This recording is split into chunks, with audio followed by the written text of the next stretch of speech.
Today we are reviewing the CAMMUS DDWB wheelbase with their quick release system and the GT1 steering wheel. Now the price point's very interesting from this Chinese company coming into the market.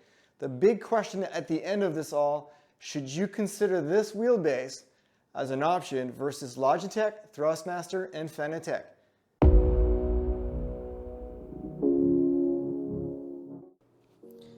So before we go ahead and tell you exactly how the CAMMUS DDWB performed for us on the sim, let's compare some pricing of some of the options you have in the direct drive market. To start, let's look at the Thrustmaster T818 paired with the Sparco R383, 10 newton meters of force for a price of $930 per newton meters, that's $93. Next up, let's look at the Logitech Pro Racing, total of 11 newton meters, price tag $999 and per newton meter $91. Fanatec CSL DD with the 8 newton meter option paired with a WRC wheel, $699 per newton meter, $88. Your next option is the Moza R16 CS racing wheel, 16 total newton meters for $1,060 per newton meter, $67. The Simagic Alpha with a GTS wheel gives you a total of 15 newton meters, price tag $1139 and $76 per newton meter. Now let's compare that to the CAMMUS DDWB with the GT1 wheel, total of 15 newton meters, price tag of $700 per newton meter, $47, much lower than its competitors. Now that we've covered price comparables, let's look at the features of the CAMMUS DDWB wheelbase as well as the GT1 wheel. The wheelbase itself features 15 newton meters of maximum torque. It has 5 buttons, 3 rotary dials, 2 switches. It features an aluminum shell, cooling fans in the rear, as well as a cableless wheel connection. The GT1 wheel itself is a round wheel covered in leather that is 320 millimeters in width. It has 2 carbon fiber adjustable power shifters, 4 buttons, 2 rotary dials, 2 switches. The main construction is in CNC aluminum. Alright guys, now that the wheelbase is installed, the first thing that you'll want to do before you get going is install the CAMMUS software. So I'm just going to open that up for you guys here so you can see what it looks like. So as you can see, it's recognizing both devices that I've got installed. And here is the control, so I can see it's at 900 degrees. If I move the wheel, it's following. So if I start pressing on all the buttons, everything is working accordingly. So the next step is to go to parameters, which here, I've already kind of looked through this. Essentially, I just took all of the filtering off and left the power to 100%. I'm going to control everything within iRacing. So I'm just choosing to do this. Obviously, you can save your configurations and hopefully there'll be a community out there at one point that you can just download different profiles and give them a try. But for now, let's just start with that. I like the formula cars when I'm testing wheels.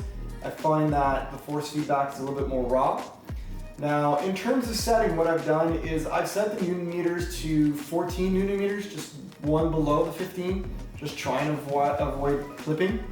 And strength, I just put it right in the middle to start off, but this is something that we can adjust as we're driving anyways.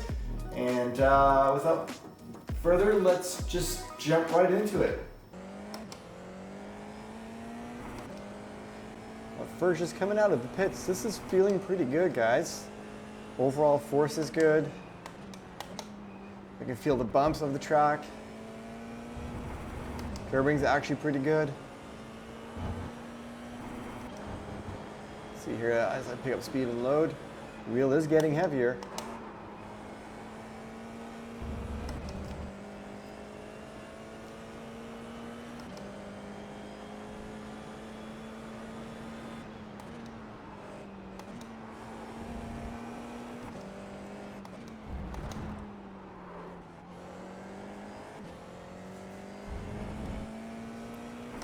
Yeah, so after taking a few corners already, pretty impressive. Everything's feeling just as it should compared to higher end. I'd say if anything right now, it's reminding me more of the VRS Direct Force Pro.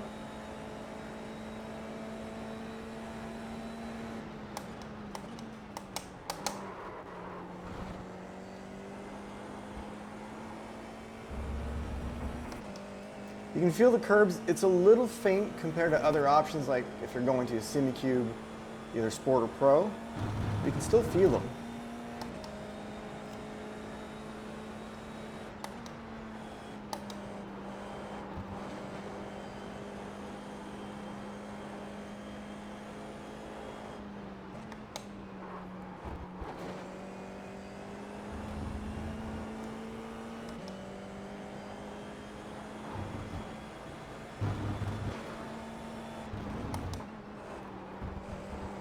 And no issues at all feeling what the car is doing right away. No issues driving the line.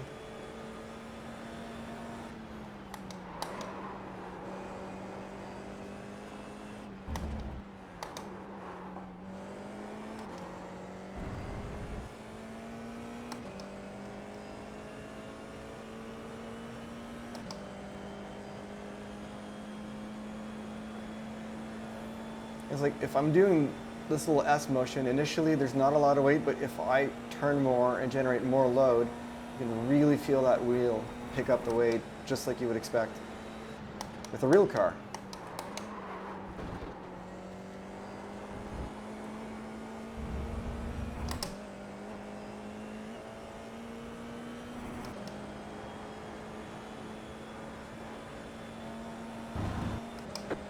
Minute 24.308. That's pretty good. Overall, even the wheel feels very strong. There's not really any flex in there. Buttons are feeling okay. Even light up when you press them. I'm not sure if that really does much for me. Overall, functionality, I would say, is absolutely amazing, guys, for the price. Blowing my expectations out of the water. If I could critique anything, maybe the look. I'm never crazy about any like aluminum silver parts or any chrome look. Colors, you know, when you're going red, blue, yellow, and green here, not the best look for me. I would maybe recommend changing some colors in some of the dials, but the way that they feel, especially for their price, is absolutely incredible. So to go back to your question from the beginning, should you consider the CAMMUS DDWB as an option for your first DD wheelbase in an option of Logitech, Thrustmaster, and Fanatec? I think that answer for me is a yes. If you're gonna go with Thrustmaster, Logitech, and Fanatec, first off, for the price that you pay and the force that you'll get, nothing will compare to this. The other thing that I like about this is with their system of quick release, you can easily bolt on any aftermarket direct drive wheel to this wheelbase. It's not necessarily an easy option with Thrustmaster, Logitech, and Fanatec. You might be stuck to the wheels within their ecosystem, and if you do want to go outside, you're going to have to look at aftermarket options, which sometimes can be good or bad in terms of quality and pricey. So you don't get that issue with CAMMUS. Also, no issue with the GT1 wheel, works very good, especially if this is your starter package into the DD world.